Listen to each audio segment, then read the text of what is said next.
तो जैसा कि आप लोगों को पता ही आजकल बारिश ने तो उत्तराखंड में तोड़फोड़ अभी बहुत ही कम कर दी है, ऑलमोस्ट बंद ही कर दी है।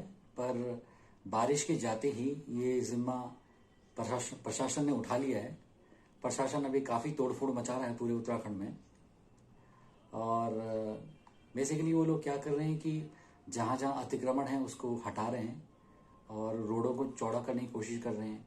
जहाँ लोगों ने सरकारी ज़मीनों पे कब्जा कर दिया था और अपनी दुकानें बढ़ा दी थी, तो उस सब को हटाया जा रहा है। तो ये काफ़ी बेहतरीन काम है।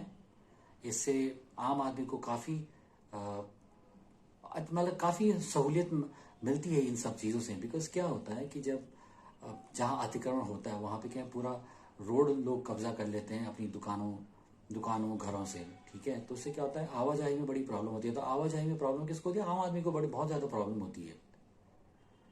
तो इससे काफ़ी ज़्यादा दिक्कतें होती है। कई घंटे, छोटे छोटे शहरों में कई घंटे ट्रैफिक में फंसने वाली नौबत आ रखी है आजकल। जैसे कोरदा जैसे शहर है, वहाँ पे कितना ट्रैफिक में आदमी फंस जाता है। परसुंडा खाल तो बहुत ही छोटा मार्केट है, वहाँ पे आदमी ट्रैफिक में फंसा रहता है। तो इस तरीके की चीज़ें हैं। सतपुली में आदमी ट्रैफिक में फंस जाता है, जबकि वो केवल 2-3 बैंड ही हों, बस 2-3 बैंड में ही आपका कई घंटे गुजर जाते हैं। क्योंकि क्या है कि रोडें इतनी कम रह गई हैं, चारों तरफ उनकी कब्जा हो गया है, सारी ज़मीनें वहाँ पे, दुकानें आ गई, घर आ गए। तो बेसिकली ये प्रशासन का और कोर्ट का जो भी ये फैसला आया है कि अतिक्रमण हटाना चाहिए, तो ये अच्छा फैसला है और प्रशासन इसमें काम कर रहा है, ये भी एक अच्छी बात है। बस ये कि बीच में जाके ना रुक जाएं। इसमें क्या होता है, 2-4 दिन पे जोश रहता है, उसके बाद ये चुप हो जाते हैं। क्योंकि कोई कुछ नेतागिरी हो जाएगी, कोई कहीं कोर्ट में चला जाएगा, फिर कुछ और हो जाएगा तो बंद हो जाएगा। तो ये ऐसा ना करें, इसको पूर्ण तरह से ये जो जिम्मा इन्होंने उठाया इसे ये पूरा करें। और हाँ, उसके बाद ऐसा है कि जैसे आपने कुछ तोड़फोड़ की ना, तो ऐसा नहीं कि आप वहाँ जो टूटे ईंट वींट दीवारें उनको वहीं छोड़ के चले जाएं। मतलब उसको आप प्रॉपर सेटल करें ना। मतलब अगर आपको रोड चौड़ी करनी है तो आप रोड चौड़ी करें, आपको उसमें फुटपाथ बनाना है तो फुटपाथ बनाएं। ऐसा ना हो कि आपने तोड़ा फोड़ा और उसके बाद वो ईंट बजरी जो भी टूटा फूटा जो भी वहीं पड़ा हुआ है और फिर अगले साल भर के लिए वो ऐसे ही पड़ा रहेगा। तो उसके बाद क्या होगा, फिर धीरे धीरे दुकानें बाहर आनी शुरू हो जाएंगी, ठीक है। तो ऐसा होता है ना, अभी आपने कोटद्वार बद्रीनाथ मार्ग में देखा होगा, पिछले साल भी तोड़फोड़ हुई थी। तो ऊपर से तो कुछ टूट गया था, पर नीचे उन्होंने फिर प्लांट जो थे वो बढ़ा दिए थे। तो अगर आप ऐसे छोड़ के चले जाओगे, कुछ बनाओगे नहीं उस पर, तो फिर कोई ना कोई उसमें फिर कब्जा करके फिर वो बढ़ने लग जाएगा। तो एक तो ये बात है। हाँ, एक और चीज इसमें मैं जोड़ना चाहूंगा। देखिए साहब, उत्तराखंड इकलौता पहाड़ी राज्य तो है नहीं, हिमाचल भी एक पहाड़ी राज्य है ना। तो वहां अगर आप जाके देखोगे ना वहां के मार्केटों में, तो वहां जो भी दुकान वाले हैं वो जो अपना सामान को दुकान के बाहर नहीं रखते हैं। वो दुकान की जहां पर बाउंड्री है ना वहीं तक ही रहता है, उसके बाहर सामान नहीं रहता टंगा हुआ या रखा हुआ।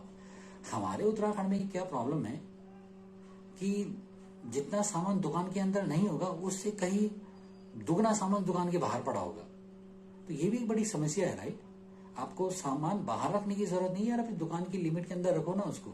आप क्यों उसको बाहर दुकान के बाहर इतना लगा दे रहे हैं, रोड में लगा दे रहे हो, जो कि आम नागरिक को प्रॉब्लम हो, ये आपका ट्रैफिक को आवाजाही में बड़ी प्रॉब्लम हो। तो ये सब चीजें भी नहीं करिए। प्रशासन को इसका भी ध्यान में, इन सब चीजों का भी ध्यान रखना चाहिए। और हाँ, जो जैसे कि हम कोटद्वार की बात कर रहे थे, तो अभी बद्रीनाथ मार्ग में ये सफाई कार्रवाई चल रही है अतिक्रमण हटाने की। तो भाई ऐसे ही स्टेशन रोड पे भी हो, ऐसे ही देवी रोड पे भी हो, इतने कंजेस्टेड रोड है। और भी कई सारे मार्केट हैं जो इतने कंजेस्टेड है कि क्या बताया जाए। वहां भी ये सब कार्रवाइयां हों। अगर किसी ने भी सरकारी जमीन पे अगर कब्जा किया है तो उसको हटाना निहायत ही जरूरी है, उसको कोई कॉम्प्रोमाइज करने की जरूरत नहीं है। तो उम्मीद है कि ऐसे ही काम और भी चलते रहेंगे और आने वाले समय में उत्तराखंड के मार्केट थोड़ा खुले खुले होंगे और वहां आवाजाही में ऐसी दिक्कतों का सामना नहीं करना पड़ेगा। नमस्कार।